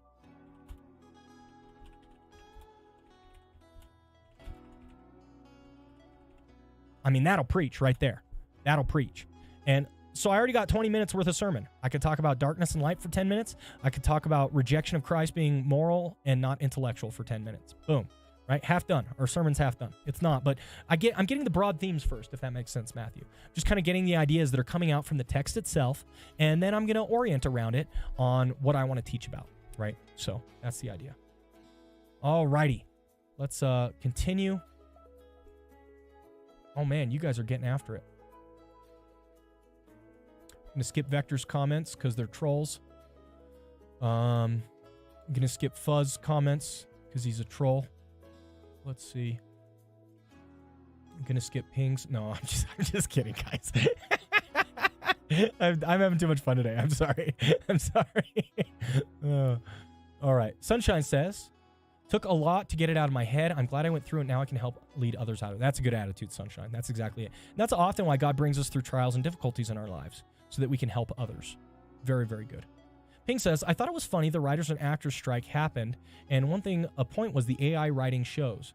Like, I'm sorry for your scripts being so boring and uninspired, but that's a literal statistical model that can do your job. Yeah, that hurts.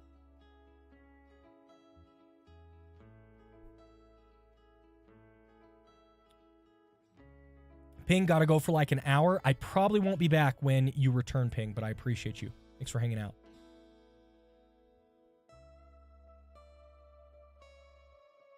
Sunshine says, I don't know. Some people do get on fire after they see the light. Oh, that's a good approach. So, if you kind of take the fire theme that I'm talking about with the moth, and you could say, like, he's not being burnt up, but instead being empowered with fire, right? And you could even utilize, like, a metaphor for that. You could use a Pentecost metaphor. I'm down. I see a Pentecost metaphor right there. Deep dive. Random question. Have you done any teaching at an FBC level on the church and politics? Do you think it is helpful? This is a good question. All right, church and politics. I avoid politics from the pulpit like the plague. I don't talk about it. I try to avoid it. I think politics is generally dualistic, and I do not want to encourage a dualistic mindset in my congregation. Don't get me wrong, I have my own political leanings, but I think more often than not, politics just lead to tribalizing and fighting over things that don't matter, or things that don't matter as much as the kingdom. So I have not taught on politics in particular. I did do a series on ethics. I did a long series at First Baptist Church on ethics, and because we were talking about ethics, we inevitably got into politics many times. So I did talk about those. We did touch on those explicitly. Vector, that's a good video. I have a video on how to vote biblically, and you'll see I even try to take a more balanced approach on that video as well. But at the end of the day, I do not think that, it's not that I don't think church is the place for politics, but it's instead that I think the church should be so focused on the kingdom that politics is like item number 20 on the list, and we never seem to get to it, if that makes sense. Because I think as a church, we're so focused on items number 1 through 19, and there's just not enough time in a day to treat items number 1 to 19, so we never get to item 20, if that makes sense. So I haven't taught on it explicitly. I try to avoid the topic, and at the end of the day, I do not think I want to put many more stumbling blocks in front of people coming to church or getting something out of church or attending church as I can. So I avoid politics almost across the board. But I have my own political opinions. In fact, there are plenty of political commentators that I actually listen to semi-regularly. But I just try to leave politics out of it. And if I even skirt issues of politics in a sermon, I try to go around it the best I can. Deep dive, wrestling with this personally, thinking about doing something more from an ethical standpoint, but you raise some good points. I just find that you can ostracize or alienate people that over issues that aren't gospel issues, right? I don't like, Christ is already enough of a stumbling block. I don't want to place additional stumbling blocks in front of people. And at the end of the day, I am not aiming for uniformity in my church. I do not want uniformity. We should not all look the same as Christians. We want unity, that we're all coming together under the banner of Christ and trying to think about how to navigate this world biblically. Unity on that front, not uniformity. And I think once you're getting into the issues of politics, you're getting into uniformity, and I don't want to encourage tribalization in the church. So that's the reasons I do that.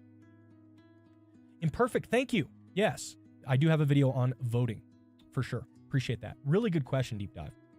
All right, what else?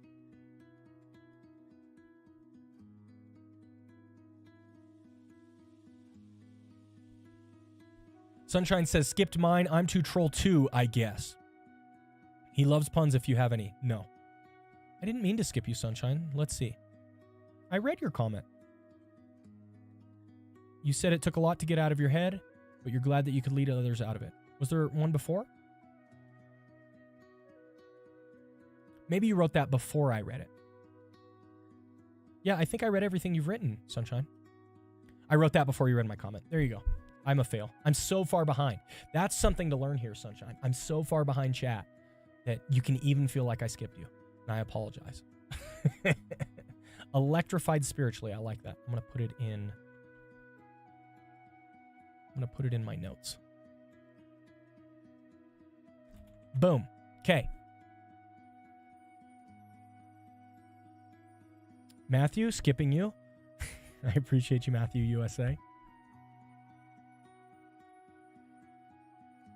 Cal Magic, I would appreciate it if you could listen to Andy Stanley's book, Deep and Wide. I'm enjoying it. He has some good ideas, but I'm struggling as he appears to be a flavor of universalism, and I also struggle with his approach to church standards / discipline.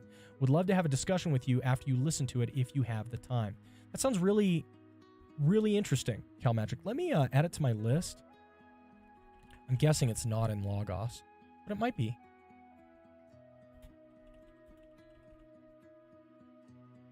No.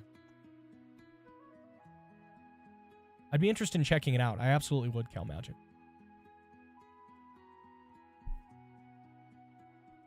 What's up, Jockmer? Good to see you. Welcome, welcome. How are you? Hope you're doing well. Happy Monday. Yes.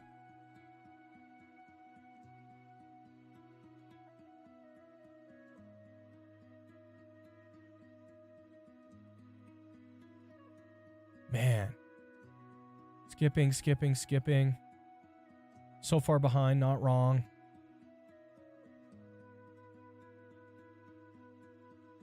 We don't pretend to be pro, no doubt. Because we are pro. We don't have to pretend. Just kidding. I realize now you are multi-streaming, and that's why I didn't see the political question. Got you, Sunshine. Yep. And Twitch allows you to multi-stream, but they don't allow you to multi-chat, right? So I have to reference the other chat separate. I apologize. Oh, Vector already answered that question because I'm so far behind. I'm very offended by all the skipping of my content. That's funny. Oh, that's cool, Sunshine. I didn't know Dustin was multi-streaming. Cool. Well, it's a nice boon for streamers to have the opportunity to multi-stream. I do wonder, though, if it doesn't, like, water down the content. You know what I mean? Like, I feel like some streaming sites, because I'm on Kick right now as well, right? And we get no... I was about to say we get no interaction on Kick. Here we have Forever M. Says, very true. Thank you, Forever M. There you go. I was about to say, you know, I'm on so many platforms that I wonder if it waters it down. And it's just because I ignore my Kick audience, and I apologize, Kick. Forever M, that's my bad. Okay, we have one follower on Kick. I appreciate my follower. He stopped, though. I don't think it was watering it down. I got you. Yeah. I was letting him know where to look if he missed a comment. Very good. Vector, rip, Kick, no doubt. But here's my thing, like, now a lot of streaming sites have just become advertising platforms, if that makes sense. And I think a lot of streamers treat other sites as advertising platforms. And the idea being, let me multi-stream to as many platforms as possible, but I'm not going to actually engage with my audience. You see what I mean? Like, I'm just going to advertise as widely as I can. They get people to come to Twitch, right? And that's essentially what it works out to, right? We have a significant YouTube presence, and so that's why I multi-stream to YouTube. But other than that, I don't see really a value in going to many other platforms. And Forever M is not interacting, so perhaps they left that comment an hour ago, and I didn't interact with them, so fail. It is a lot more work. No doubt, Sunshine. No doubt. All right, let's get back to Logos. Okay. I want to finish reading what Wiersbe has to say. He says, please note Nicodemus finally did come to the light. He was in midnight of confusion, but eventually he came out of the sunlight of confession when he identified with Christ at Calvary. I already mentioned this in my sermon yesterday. So, boom, that's what I got out of Wiersbe. So, Matthew, the next thing I would do is I would just open up another commentary, right? And if you only have like 5 commentaries, that's perfect. So just open your 5 commentaries and read what each of them have to say. It's going to orient you around some of the major themes of the text, some of the major ideas. I can't skip D.A. Carson. He's too insightful. So I got to open him up and see what he's got. Vector, just noticed we're past 6K. That's cool. Yeah, 6K subs on YouTube. We hit it a few weeks ago, I think. I got an email about it. Let's see with Pastor G. I love it. What's up, Pastor T? Just dropping in a few minutes. Well, I'm glad you dropped in. I hope you're doing well. Welcome. Welcome, welcome. Haggiophilo. Still love that username. What is up? Good to see you. Welcome. Appreciate you. Came on Twitch, started doing my own sermon prep / Bible study like this a few weeks ago. Let's go. I've got another Bible sermon prep pastor on the Twitch. It's not very common. We're a small crowd here. Can probably count on one hand how many pastors are doing sermon prep on here, but some of us are here. So welcome, Pastor G. How have you found it? Have you developed a decent audience? Is it hard? What do you think?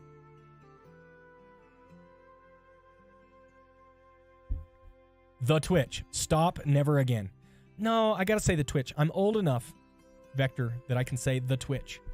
Figure we got to do it, right? Why not do it live? There you go. That was my approach. I like this Pastor G fella. Good to see you. All right, let's see what D.A. Carson has to say. He says, in 2 passages in this gospel, both in this chapter, the words of the speaker, Jesus and John the Baptist, respectively, are succeeded by the explanatory reflections of the evangelist.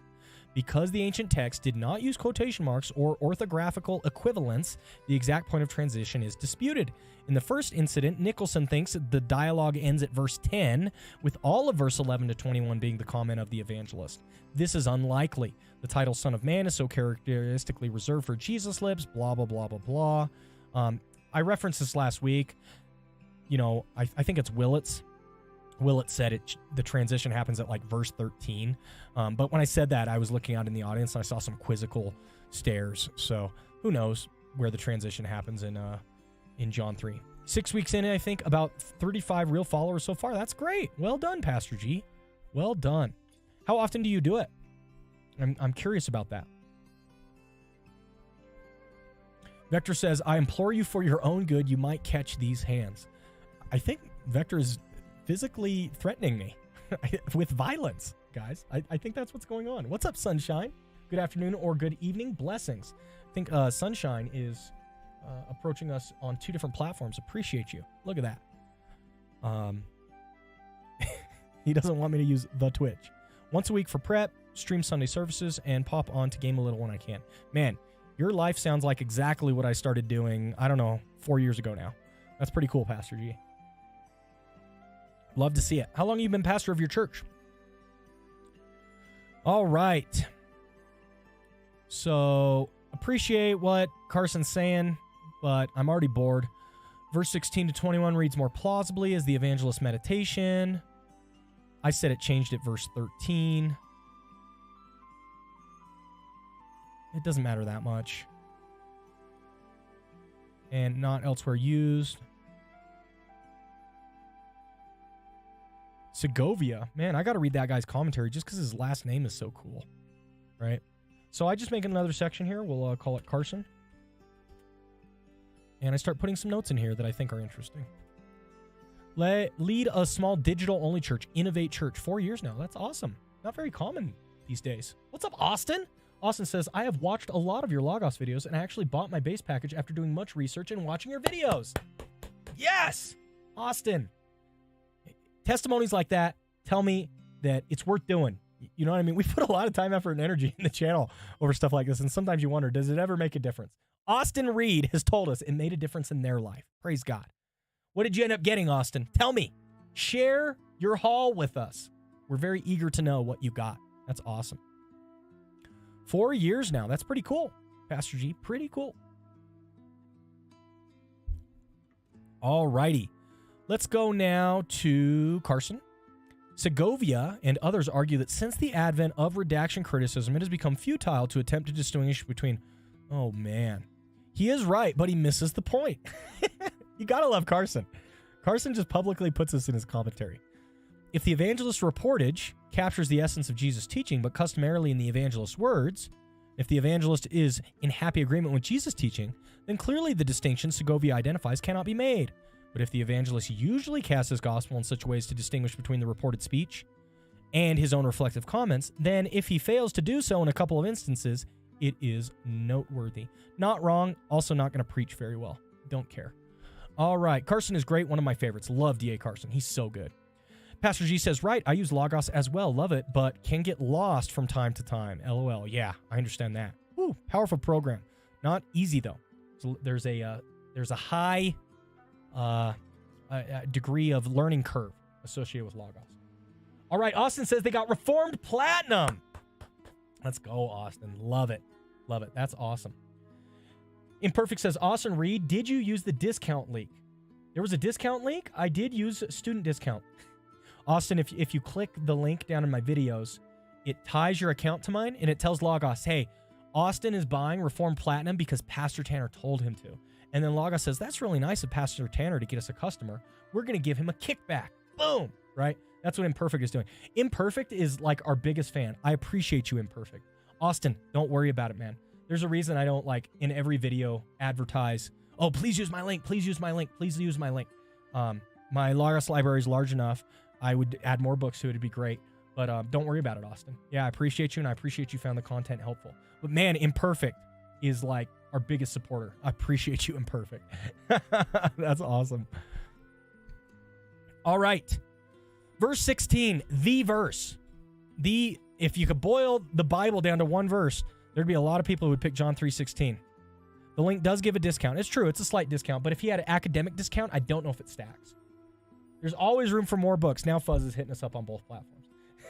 You're not wrong, Fuzz. I love more books. All right. As to the new birth. Wow, I should have done that. LOL. I'm sure I'm going to buy a lot more books. No problem. If you click the link now, I think it preserves like the connection between our accounts for like 30 days. It tells Logos like Pastor Tanner is Austin Reed's affiliate. And if Austin Reed makes purchases, Pastor Tanner deserves a kickback, right? That's what it does. So if you just click that link, it tells Logos that. I'm currently in first semester of seminary. Love Logos. I did the same thing, Austin. I did the same thing.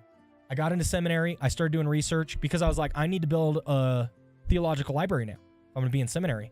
And I was like, I'm going to do it in Logos. Best decision of my life. Papers, so easy to write. So easy to write papers, man. You'll crush it. Love to see it. So what he's saying is please click that link. You guys are great. You guys are great. Oh, man. That's enough. All right, continuing. What does Carson say? As to the new birth, the acquisition of eternal life has been grounded in the lifting up of the Son.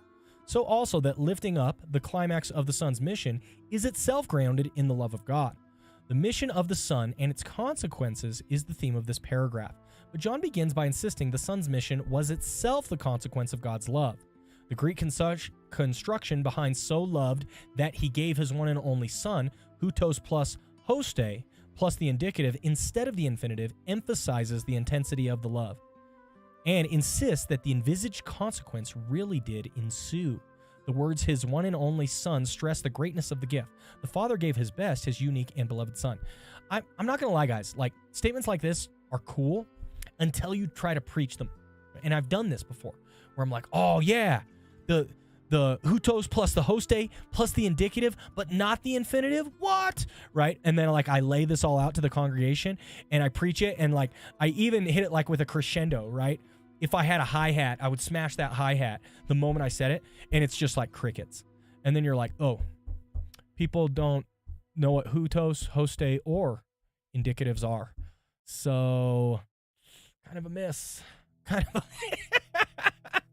but I love it, right? You got to get it. This is the biggest awesome. room What? of Cal Magic, what are you freaked out doing? snowflakes you've ever seen in your life. Cal Yes! Magic Guy cheered. X1500. Cal Thank you Magic. so much for your help today. You have no idea how much I appreciate your friendship. Woo! Thank you, Cal Magic. God bless you. I love you. I appreciate you, Cal Magic. You are awesome. Thank you so much for all your love and support over the years. That's fantastic. 1,500 biddies, y'all. 1,500 biddies. Austin Reed, you can cite Turabian so easily. Yeah, you just click Turabian and you got the citations. You can build your bibliography in like half hour. Easy. I have all my textbooks in Logos. Austin, you get it. You're set up for success. Love to see it. Love to see it. Fuzz, you just got to give the construction without the Greek words. But then I'm confused because I don't know English grammar. All right? I don't know English grammar at all. Fuzz, why is he drinking water, not tea? That's not Tanner. I finished my tea, bro. The tea is done. I had to switch to water. I'm sorry. I'm sorry. Pastor G, have a blessed night. Time to hop off for me. Thanks for swinging by, Pastor G. God bless you. Thanks for swinging by. Appreciate you. Vector is selling indulgences yet again. We always, I don't know, descend into an abyss here in this channel. Okay, continuing. Getting the crowd fired up. I can't take Vector seriously. Sunshine, are you on TikTok as well or just 3 places? Used to be on TikTok, Sunshine. I abandoned it. I abandoned TikTok. Yeah, haven't been active for a long time. There are a bunch of fake Pastor Tanners on TikTok now. Probably twice a month, I get a message from somebody saying, hey, Pastor Tanner messaged me on TikTok, but he had 3 followers. Is it you? And I'm like, bro, no. No. When I left TikTok, I had 90,000 followers. Like, no, I'm not the Pastor Tanner __. That guy has 3 followers. Don't listen to him. Wow, you got impersonators? We made it. Only on TikTok, bro. Only on TikTok. Oh, man. Yeah, I'm not on TikTok anymore. You had an exodus from TikTok, no doubt. We crossed through the Red Sea. We barely made it. I got excited when Brett Cooper followed me. That's awesome, Sunshine. I love it. I loved it. Then I realized it wasn't her. Oh, brutal. Brutal. Well, then we've got people doing that. So I'm on Kick now. Let's go see. Do we have another comment on Kick? Sunshine came to Kick. Sunshine, possibly 3. I find Kick was the hardest to keep track of, and TikTok too. Look at Sunshine. Sunshine's following us on all the socials, y'all. All the socials. Austin Reed, I love tea. Is this common among seminarians? The more you talk, Austin, the more I'm a big fan of Austin Reed, all right? LOL, I live on seminary campus and everyone drinks tea. Maybe this is just a Baptist minister habit. Love it. I'm a big fan of tea, and I have been for a long time. You can even see our follower badges are all based on teacups, different kinds of tea that I drink on the channel. I appreciate you, Austin. Thanks for swinging by. Man, you guys are making tonight fun. Tonight fun. I'm not getting much work done, but man, I'm having a good time. Who is Imperfect? Imperfect. How do you know all this stuff? Imperfect says, Austin Reed, he's an Adagio affiliate too. Links on Twitch. Guys, Imperfect is supporting us like crazy. I appreciate you, Imperfect. Yes, I'm an Adagio affiliate. If you want to buy tea from Adagio Tea, you can use my affiliate link, and I get a little kickback. Imperfect, you're awesome. What is your favorite tea? Oh, what a good question. Okay. Favorite teas, I'm going to list them. We're just chatting today. We're going over here. Okay. Favorite teas. All right. Oh, man, such a hard question. My favorite tea, now I can't pick a particular version of this tea, but my favorite kind of tea is raw pu'er. Raw pu'er tea. Okay. I'll type it in the chat. Raw pu'er tea. Raw pu'er teas are very bitter. So you can only make them, you cannot brew them Western style, which is when you make like a big pot, right? When you take a giant, I don't know, 1.5 liters of water and you boil it and you throw the tea in there for 5 minutes. That's Western style brewing of tea. You can't brew raw pu'er that way because it'll get way too bitter. Instead, what you want to do is what they call gong fu brewing. Let me get my gong fu teapot. Be right back.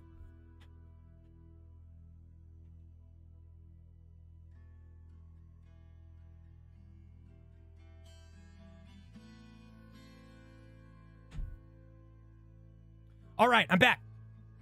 Look how quick that was. You weren't ready for that. So this is a small teapot used for gong fu brewing. I broke the lid, so I used one of the cups as the lid.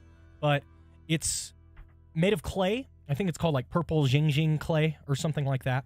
And you put the tea in there, loose leaf, and you fill it up. And Gong Fu Brewing, you brew a cup of tea for like 5 seconds to start. I'm not kidding, 5 seconds. You don't brew it for 5 minutes, you brew it for 5 seconds. Then you pour it into the cup and you sip it. And this works perfect with raw pu'er tea. You get a little bit of bitterness, but it's not too sharp, very nuanced flavors, and it's like, oh, this is delicious. Then you brew it again, okay? And you brew it for 10 seconds instead of 5. Then you brew it 15 seconds, 20 seconds, 25 seconds, etc. The problem with raw pu'er tea is if you're going to steep that tea all day, you're going to get like 15 cups of tea out of it, right?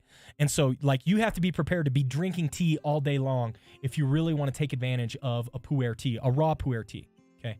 So that's raw pu'er. It's my number one. I love it because there's so many good flavors in it, super nuanced, delicious, okay? So that's the idea. Yes. Yes, these are made from clay. Jing clay. I got this, this one I got from Adagio. Look at that. So you can get these on Adagio tea. They're not that expensive. So that's my first one is raw pu'er. My second one is green teas. And if I had to pick a representative green tea, it is one of my favorites. Man, there's so many good green teas. Gunpowder green is really nice because of the smokiness. But I would have to probably pick like a Bilo Chen. Okay. I also really like, oh, what's it called? I haven't drank it in a while because I've been not buying tea and trying to drink all of my current tea. It's taking forever. There's a little Dragonwell. I really like Dragonwell also, but it's just not as sharp as I like. And so I really like Bilo Chen tea because it's really sharp. And but again, you got to brew it correctly. If you overbrew green teas, you're going to make them too strong, and they're going to be super bitter, and they're not going to be delicious, and you're not going to have a great time, right? So, but that's part of why I like them. They're the second best tea, I think, for brewing Gong Fu style. So I like raw pu'ers, and I like green teas a lot. Probably Bilo Chen would be up there for me. I also like yellow teas. If you've ever had yellow teas, they're just a modified green tea. They're often a little smoother and creamier mouthfeel. So I really like yellow teas as well. Cal Magic says, I like Lipton's. Call me a tea snob. That's pretty snobbish, Cal Magic. You don't see me calling out brand names, right? And over here, Cal Magic is too good for loose leaf Bilo Chen imported directly from China. Instead, he's got to drink Lipton's and rub it in our face, okay? Wow, Cal Magic. Wow. Austin says, I'm new to tea, though. I just bought some chai tea, Japanese green tea, and lemon ginger. Ah, very nice. So some of those are herbal teas. Chai tea and lemon ginger are herbal teas.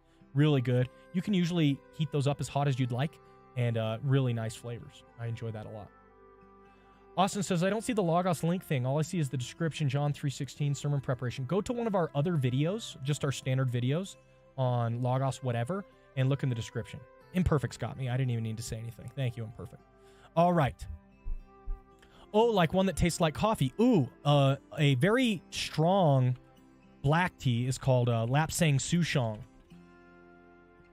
This is a really strong black tea that is smoky. It's actually a smoked tea.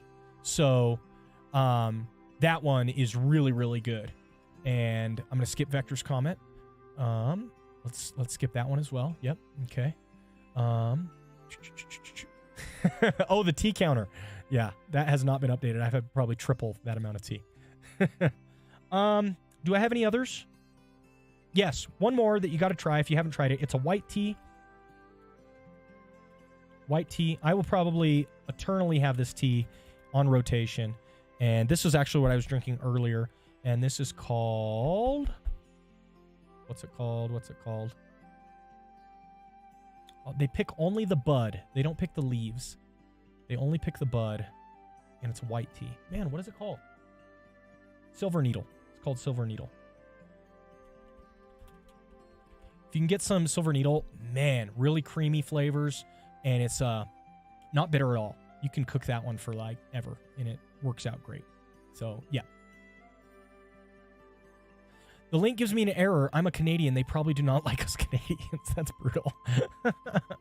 Broken for me, too. We'll have to log in and take a look. I haven't updated my Adagio tea for a long time. Austin Reed says your sleeper resources video are always really good. By the way, I haven't done a video in a while, much less a sleeper resources video. Got to get back on it, guys. I've been sick. I have every excuse in the world. I'll give you all the excuses. We've been sick. We've been busy. You know, I'm doing too much. Blah blah blah. I just got to record videos, y'all. We got to do it. I appreciate you, Austin. Cool. All right, I had a lot of fun. What time are we at? I should probably do dinner with the family. I'm having way too much fun though. Yeah, we're almost to 2 hours. I gotta go. 6 p.m. here. I gotta go. I had a lot of fun with you guys tonight. This was a blast. We made a little progress. Not tons of progress, but a little progress on the sermon. This is one of those sermons where I'm gonna have too much content, right? I'm gonna be. Sunshine says, "Did you get any work done?" Let's look. Let's look how much work we got done. I don't appreciate your critical tone, Sunshine. I don't appreciate that. Did we get any work done? Yes, we did. We've got the darkness and light theme. We've got this treatment of what does so mean in verse 16. We've also got the moral rejection, not the intellectual rejection. Got some Wiersbe. Got some Carson. I obviously need to read more Carson. And we got our metaphor of moth versus mouse. I like that. We've also got, we've got a thorough treatment of so. We'll be able to spend 5 minutes talking about that. And there we go. Then we worked through the Amplified. So got a little bit of work done, Sunshine. Got a little work done. Okay? Come on. Come on. Sunshine says, can you raid on YouTube yet? Don't know. What about on Kick? Fuzz is on Kick. We need more IPA drinking on this. I'm so done with you guys. All right. I appreciate you all very much. I had a lot of fun. Do not assume, sir. Legitimate question. Should I add more smiley faces to make it less aggressive? Sunshine, if I assume that your tone is negative, it's because I like you. Okay. I don't know if you noticed, but we're very sarcastic around here. So I'm a big fan of the sarcasm. And if you weren't being sarcastic, that's okay too. It's a legitimate comment, if it's not sarcastic. It's just better if it's sarcastic. You see what I mean? It was aggressive on purpose. I was. You guys are awesome. I can't hang around anymore. Okay. God bless you. Have a great week. And we're going to catch you on the flip side. Follow us on YouTube. Follow us on Twitch. Use all our affiliate links. All the good stuff, y'all. What a blast. Hope to see you guys again next week. And as you guys know, if you don't know, Valorant stream in 10. No, I'm not playing Valorant. If you guys don't know, I actually have a church YouTube channel and a church Twitch channel. And you can watch me preach this sermon on Sunday. Okay?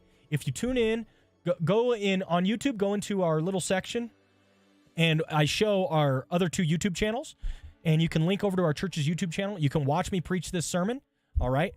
And that happens on Sunday, okay? And if not, then we can hang out on next Monday as well, all right? You guys are amazing. Hey, one I didn't focus on was Patreon.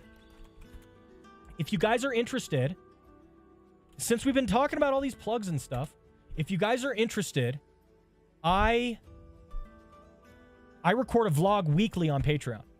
And if you guys are interested, please don't feel obligated, but if you're interested, I think if you support it tier 2, whatever tier 2 is, I think it's like the $5 a month level.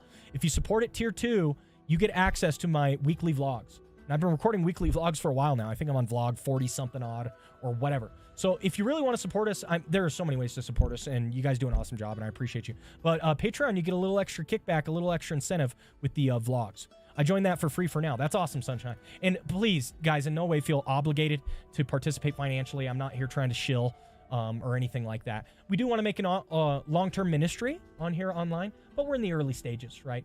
I kind of think this is the way of the future, and if I have my way, we'll be doing this for decades to come. But we'll see. Who knows? But I appreciate you all very much. Thank you so much for hanging out with us. And if I don't see you on Sunday, I'll see you again next week. Take care. God bless. Bye.